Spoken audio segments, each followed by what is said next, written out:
Everyone, operating system के इस lecture में हम आपको डिवाइस मैनेजमेंट के कुछ टॉपिक्स डिस्कस करेंगे।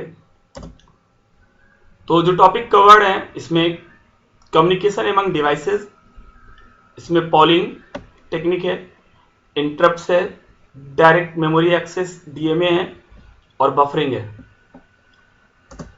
तो कम्युनिकेशन एमंग डिवाइसेस क्या होता है ये जान लीजिए। Peripheral devices connect to ports on the computer. जो भी आपकी इनपुट आउटपुट डिवाइसेस होती हैं वो सिस्टम में पोर्ट से कनेक्टेड होती हैं। Data and commands to and from devices में travel along a shared set of wires called bus. Data और कमांड जो डिवाइस से सिस्टम में ट्रेवल करते हैं वो बस के थ्रू करते हैं, बस के ऊपर करते हैं। ठीक है, जैसे आप यहाँ देख सकते हैं, यहाँ पर एक कॉमन बस है, एक केबल है, वायर है, इस पे डिवाइस ये लगी हुई है, डिवाइस ये है, ढेर सारी डिवाइसेस इससे सिस्टम में कनेक्टेड है पोर्ट के थ्रू, और वो डेटा को ट्रांसफर करने के लिए मेमोरी से सीपीयू और सीपीयू से मेमोरी के बीच में एक कॉमन बस का इस्तेमाल करते हैं। ये रैम है, ये सीपीयू है। तो जो भी डेटा ट्रांसफर होगा वो इसी बस पे होगा, चाहे डिवाइस 1, डिवाइस 2, डिवाइस 3, कोई भी डिवाइस डेटा सीपीयू और डिवाइस के बीच में जो भी डेटा ट्रांसफर होगा वो इसी बस के थ्रू होगा। तो इसमें ये सारी चीज़ें डिसाइड करना कि कोई मैसेज अगर किसी डिवाइस के लिए है तो वो डिवाइस उसको एक्सेप्ट करे, नहीं है तो वो इग्नोर कर दे, या कोई डिवाइस चैनल यूज़ करना चाहती है और चैनल सिंगल है, शेयर्ड है, तो वो डिवाइस उस पर्टिकुलर टाइम पे यूज़ करे कि ना करे, ये सारी चीज़ें डिवाइसेज आपस में कम्युनिकेट करके निर्धारित कर पाएंगी। Devices ignores messages not intended for them. अगर कोई मैसेज इस चैनल पर है, इस केबल पर है, वो किसी एक पर्टिकुलर डिवाइस के लिए नहीं है तो वो डिवाइस उसको इग्नोर कर देगी। कम्युनिकेशन देखिए कैसे होता है। Devices usually have several register. Devices के पास ढेर सारे रजिस्टर्स होते हैं। जैसे स्टेटस रजिस्टर होता है, status register indicates busy, ready, etc. Status register में डिवाइस का स्टेटस मेंटेन होता है कि डिवाइस बिजी है कि रेडी है, क्या है, मतलब डिवाइस कुछ कम्युनिकेशन करना चाहती है, इसके लिए रेडी है, या ऑलरेडी बिजी है, या यूज कर रही है किसी केबल को। Command control register to pass command to device. Command control register क्या करते हैं, कमांड स्टोर करते हैं जो डिवाइस को देना है। जैसे प्रिंटर है तो प्रिंट कमांड, प्रिंट को रोकना है तो पॉज कमांड, ये सारी चीजें। Data registers to send receive data. Data को सेंड करना और रिसीव करने के लिए डेटा रजिस्टर्स होते हैं। जैसे आपकी कोई डिवाइस है, किसी डेटा पे कोई प्रोसेसिंग कराना चाहिए तो डेटा को सेंड करने के लिए डेटा रजिस्टर का यूज करेगी। CPU में have special IO instructions to alter inspect device register. CPU के पास डिवाइस रजिस्टर को चेंज करने का और उसको इंस्पेक्ट करने के लिए इंस्ट्रक्शंस हो सकते हैं। Often registers are mapped on to memory location. Register किसी मेमोरी लोकेशन के डेटा को कंटेन कर सकती है, मतलब रजिस्टर से मेमोरी में, मेमोरी से रजिस्टर में डेटा आता रहता है। Example, writing to location 100 might send a command to a device. अगर लोकेशन 100 को राइट करना है तो पहले डिवाइस को कमांड भेजना पड़ेगा। अब इसमें देखिए कुछ टेक्निक्स हैं कम्युनिकेशन की। पॉलिंग, तो पॉलिंग के बारे में पहले जान लें। पॉलिंग क्या है, पॉलिंग है, इंटरप्ट है, ठीक है, और इसमें डीएमए है, उनको हम लोग जानेंगे। बफरिंग है, तो पॉलिंग, इंटरप्ट, डीएमए, बफरिंग, ये टेक्निक्स हैं कम्युनिकेशन की। तो सबसे पहले पॉलिंग को जान लें। Polling in electronic communication, polling is the continuous checking of other programs or devices by one program or device to see what state they are in, usually to see whether they are still connected or want to communicate.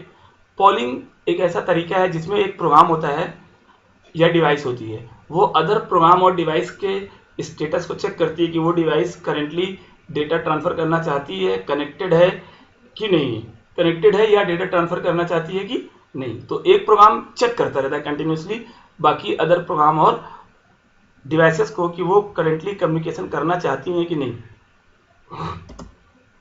Specifically in multi point communication में, जिसमें एक single share cable से कई सारी devices connect होती हैं, a controlling device with multiple devices attach that share the same line The controlling device sends a message to each device one at a time, asking each whether it has anything to communicate.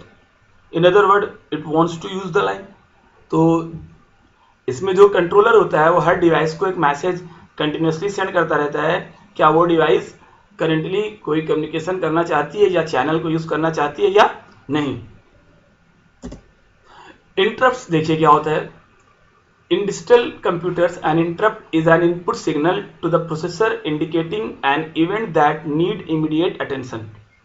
मतलब इसमें processor को एक notification देना किसी एक device द्वारा कि मैं तो प्रोसेसर का अटेंशन चाहता हूं, मुझे प्रोसेसर से सीपीयू से काम है, प्रोसेसिंग करानी है, ऐसा. In digital computers an interrupt is an input signal to the processor indicating an event that needs immediate attention. मतलब सीपीयू कुछ और कर रहा होता है और कोई इनपुट या आउटपुट डिवाइस है जो सीपीयू की करंटली अटेंशन चाहती है, तो वो इंटरप्ट जनरेट करेगी.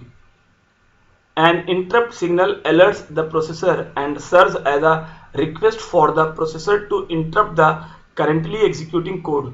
मतलब सीपीयू जो करंटली कर रहा है उसको रोक के, और जिसने रिक्वेस्ट किया उसको उसकी रिक्वेस्ट को एक्सेप्ट करे और उसके जो भी टास्क उसको परफॉर्म करे, so that the event can be processed in a timely manner. इसलिए कि जो इवेंट आई है वो टाइमली मैनर में प्रोसेस हो जाए, अतः सीपीयू को जो करंटली वर्क कर रहा है उसको थोड़ी देर के लिए सस्पेंड करना पड़ेगा. If the request is accepted, the processor responds by suspending its current activities, saving its state and executing a function called the interrupt handler. Currently CPU जो भी टास्क परफॉर्म कर रहा है उसको रोकेगा, सस्पेंड करेगा और एक फंक्शन कॉल करेगा जिसका नाम है इंटरप्ट हैंडलर और एन इंटरप्ट सर्विस रूटीन या ISR. Interrupt service routine ISR को कॉल करेगा to deal with the event, उस इवेंट से डील करने के लिए. This interruption is temporary and unless the interrupt indicates a fatal error the processor resumes normal activities after the interrupt handler finishes. जब interrupt handler अपनी activity finish करेगा तब CPU फिर रिज्यूम करेगा, वापस जाएगा जो भी टास्क परफॉर्म कर रहा था उस पर. मतलब सिंपल शब्दों में आप ये समझ सकते हैं कि इंटरप्ट मतलब होता है कि सीपीयू कोई काम कर रहा है, किसी प्रोसेस ने या किसी डिवाइस ने उसको उस काम को रोक कर अपना काम करा लिया, ऐसा हिंदी में. Interrupts are commonly used by hardware devices to indicate electronic or physical state changes that require attention. Interrupts are also commonly used to implement computer multitasking, especially in real-time computing. तो इंटरप्ट का use होता है multitasking, जब more than one task एक साथ execute हो रहे होते हैं तो सीपीयू अगर एक पर्टिकुलर टास्क को परफॉर्म कर रहा होता है तो दूसरा टास्क सीपीयू को रिक्वेस्ट कर सकता है खुद को एग्जीक्यूट करने के लिए, और सीपीयू को ऑलरेडी एग्जीक्यूटिंग टास्क को रोक के नए टास्क पे स्विच होना पड़ता है.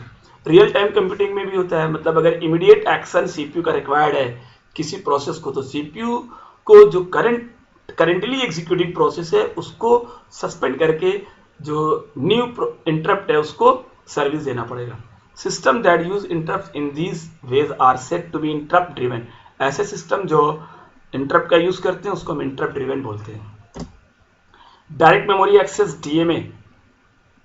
डीएमए एक टेक्निक होती है जिसमें डेटा ट्रांसफर करते हैं डिवाइस और मेमोरी के बीच में, और उस दौरान सीपीयू कुछ और काम करता रहता है, सीपीयू फुल्ली इन्वॉल्व नहीं होता है. Direct memory access is a feature of computer system that allows certain hardware subsystems to access main system memory, random access memory independent of the central processing unit. Means की main memory को devices use करती हैं central processing CPU के regard के बिना. Without DMA, when the CPU is using programmed input-output, it is typically fully occupied for the entire duration of the read or write duration. बिना DMA के जब CPU programmed input output use करता है और कोई भी डिवाइस अगर CPU को एक्सेस करती है तो फुल्ली सीपीयू ऑक्युपाइड हो जाता है उस डिवाइस या प्रोसेस द्वारा, जब तक पूरा रीड राइट ऑपरेशन परफॉर्म होता रहता है. सीपीयू भी इन्वॉल्व रहता है, नहीं सीपीयू कोई और टास्क नहीं परफॉर्म करता है. And is thus unavailable to, और सीपीयू अनअवेलेबल रहता है and is thus unavailable to perform other work.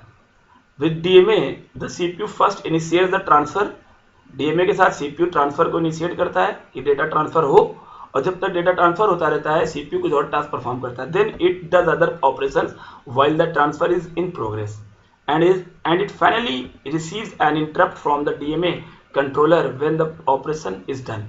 और सीपीयू ने एक रीड रिक्वेस्ट आई, तो रीड रिक्वेस्ट को सीपीयू ने टेंशन दिया, डेटा रीड होने के लिए कंट्रोल ट्रांसफर किया, डेटा रीड होने लगा. जब डेटा रीड हो रहा है तब तक सीपीयू कुछ और काम कर रहा है, और जब डेटा रीड होकर कंप्लीट हो जाएगा तो सीपीयू को एक इंटरप्ट जाएगा कि डेटा रीड हो गया, फिर सीपीयू स्विच करेगा उस टास्क पे जिसने डेटा रीड कर लिया है. This feature is useful at any time that the CPU cannot keep up with the rate of data transfer, or when the CPU needs to perform work while waiting for a relatively slow IO data transfer. भाई IO activities slow होती हैं, CPU अपना task perform करके IO activity का wait ना करके बल्कि other task पे स्विच कर जाता है, और जिस सीन में ये जरूरत होती है वहां पर DMA यूज करना अच्छा होता है. Many hardware systems use DMA including disk drive, controllers, graphics card, network card and sound card. आपके disk drive controller, graphics card, network card and sound card DMA का यूज करते हैं. DMA is also use for intra chip data transfer. Multi core processor जो होते हैं उसमें chip के बीच में डेटा ट्रांसफर करने के लिए भी डीएमए का यूज होता है, डायरेक्ट मेमोरी एक्सेस का यूज होता है. Computers that have DMA channels can transfer data to and from devices with much less CPU overhead than computer with DMA channels. DMA channels में कंप्यूटर जो DMA channel नहीं use करते हैं उसमें CPU और डिवाइस के बीच में डेटा ट्रांसफर करने में ओवरहेड ज़्यादा होता है, और जो डीएमए चैनल यूज करते हैं वहां पर सीपीयू और डिवाइस के बीच में डेटा ट्रांसफर करने में समय कम लगता है. Similarly a processing element inside a multi core processor can transfer data to and from its local memory without occupying its processor time. तो जो मल्टी कोर सिस्टम में जो सीपीयूज होते हैं वो डेटा ट्रांसफर करते हैं अपनी लोकल मेमोरी का यूज करके, और जो प्रोसेसर्स होते हैं उनको कंप्यूटेशन में उनको इन्वॉल्व नहीं करते, उनके टाइम को ऑक्यूपाई नहीं करते. Allowing computation and data transfer proceed in parallel. मतलब जिस समय कंप्यूटेशन हो रहा है उसी टाइम पे डेटा ट्रांसफर भी हो रहा है, यानी पैरेलली हो रहा है. बफरिंग. बफरिंग मतलब होता है कि एक स्टोरेज स्पेस जिसमें कोई डेटा इनपुट आउटपुट होने से पहले आकर रिसीव होता रहता है. जैसे मान लीजिए कि कोई एक सेंडर और एक रिसीवर है. सेंडर बहुत तेजी से सेंड कर रहा है और रिसीवर बहुत स्लो रिसीव कर रहा है, या सेंडर बहुत स्लो और रिसीवर बहुत फास्ट है. तो सेंडर सेंड करेगा और रिसीवर वेट करेगा, और रिसीवर अगर मान लीजिए सेंडर स्लो है तो रिसीवर को वेट करना पड़ेगा, और सेंडर फास्ट है तो रिसीवर को फिर भी वेट करना पड़ेगा क्योंकि रिसीवर इतनी तेजी से प्रोसेस नहीं कर पाएगा. A buffer is a memory area that store data being transferred between two devices और between a device and application. जब डिवाइस और एप्लीकेशन के बीच में बफर होता है, जैसे आप कोई कीबोर्ड है, कीबोर्ड से आप डेटा टाइप करके एंटर मारते हो तो डेटा पहले बफर में जाता है फिर आपके प्रोग्राम में जाता है. जैसे आपके स्कैनएप है, स्कैनएप आपने लगाया, स्कैनएप % एड्रेस ऑफ है, तो कीबोर्ड से आप डेटा टाइप करेंगे तो पहले कीबोर्ड के बफर में जाएगा, फिर बफर से मेमोरी वेरिएबल ए में जाएगा. ठीक है, तो डिवाइस और मेमोरी वेरिएबल के बीच में एक स्पेस होता है जिसको हम बफर कहते हैं. अब अगर मान लीजिए सीपीयू रीड कर रहा है तो सीपीयू वेट कर रहा है और डेटा मेमोरी में आ नहीं पा रहा है, तो स्टोरेज डिवाइसेस बफर ऑफर करती हैं कि जब तक स्टोरेज डिवाइस डेटा रीड करके बफर में लाती रहेंगी और सीपीयू उसको प्रोसेस करता रहेगा. मतलब सीपीयू एक डेटा को प्रोसेस कर रहा है तो जो आईओ डिवाइस है वो डेटा को लाके बफर में डाल देंगे ताकि जब सीपीयू अपना टास्क फिनिश करे तो बफर से डेटा ले ले. मतलब ये नहीं कि जब सीपीयू प्रोसेसिंग कर रहा है तो आईओ डिवाइसेस वेट करें. आईओ डिवाइसेस वेट नहीं करेंगी, वो डेटा लाके बफर में स्टोर कर देंगे, फिर सीपीयू अगला डेटा वहां से रीड करके उसको प्रोसेस कर देगा. A buffer is a memory area that stores data being transferred between two devices or between a device and application. In computer science, a data buffer is a region of physical memory storage used to temporarily store data while it is being moved from one place to another. Typically, the data is stored in buffer as it is retrieved from an input device such as microphone or just before it is sent to an output device such as speakers. However, a buffer may be used when moving data between processor with a computer. This is comparable to buffer in telecommunication. Telecommunication में ये buffer के comparable है. जैसे मान लीजिए आप कोई video YouTube पर देख रहे हैं तो यूट्यूब सर्वर से आपकी मोबाइल के बफर में आता है, फिर मोबाइल के बफर से आपका जो एप्लीकेशन है वो रीड करता है। Buffers can be implemented in a fixed memory location in hardware. Buffer को एक फिक्स मेमोरी लोकेशन में हार्डवेयर में इम्प्लीमेंट करते हैं, और by using A virtual data buffer in software, या सॉफ्टवेयर में वर्चुअल बफर डेटा बफर इस्तेमाल करते हैं, तो एप्लीकेशन को एक एरे वगैरह बनाना पड़ता है। Pointing at a location in the physical memory, in all cases data stored in a data buffer are stored on a physical storage medium. हर केस में डेटा जो स्टोर होगा वो आपका जो रैम होगा वहीं स्टोर होगा। A majority of buffers are implemented in software which typically use faster RAM to store temporary data due to the much faster access time compared with hard disk devices. जो भी data input और output device से RAM में जाता है वो temporary input output device के buffer में पहले स्टोर होता है, फिर वहां से वो मेमोरी यूनिट और सीपीयू के पास जाता है। Buffers are typically used when there is a difference between the rate at which data is received and the rate at which it can be processed, or in the case that these rates are variable, for example in a printer, spooler or online video streaming। वह data transfer करने वाला slow है और consume करने वाला fast है तो भी बफर यूज करेंगे। कंज्यूम करने वाला फास्ट है, ट्रांसफर करने वाला स्लो है तो भी बफर यूज करेंगे। जैसे आपका वीडियो प्लेयर है, जितना वीडियो आ जाता है उतना वो प्ले करता रहता है, और अगला वीडियो उस दौरान रीड होके आता रहता है। मतलब जो कुछ पिक्सल रीड होके आ रहे हैं और कुछ पिक्सल प्रोसेस हो रहे हैं, तो जो रीड होके आ रहे हैं वो डायरेक्ट प्रोग्राम को नहीं मिलेगा, वो एप्लीकेशन के बफर में जाएगा, ताकि एप्लीकेशन जितना वीडियो रीड कर चुका है उसको प्ले कर ले, फिर अगला पोर्शन रीड करके प्ले करे। और जितनी देर जितनी देर हमारा एप्लीकेशन अवेलेबल बफर में जो पिक्सल्स हैं उनको प्ले कर रहा है, जो डेटा उनको प्ले कर रहा है, उतनी देर में जो बफरिंग प्रोग्राम है वो डेटा और रीड करके बफर में लाके अवेलेबल करा देगा। A buffer often adjusts timing by implementing a queue। ये क्यू एक मेंटेन करता है बफर, फीफो की, मतलब जो डेटा पहले आता है पहले वो प्रोसेस होता है, उसके बाद उसके बाद। तो a buffer often adjusts timing by implementing a queue or FIFO algorithm in memory, simultaneously writing data into the queue at one rate and reading it at another rate। इस लेक्चर में इतना ही। Thank you.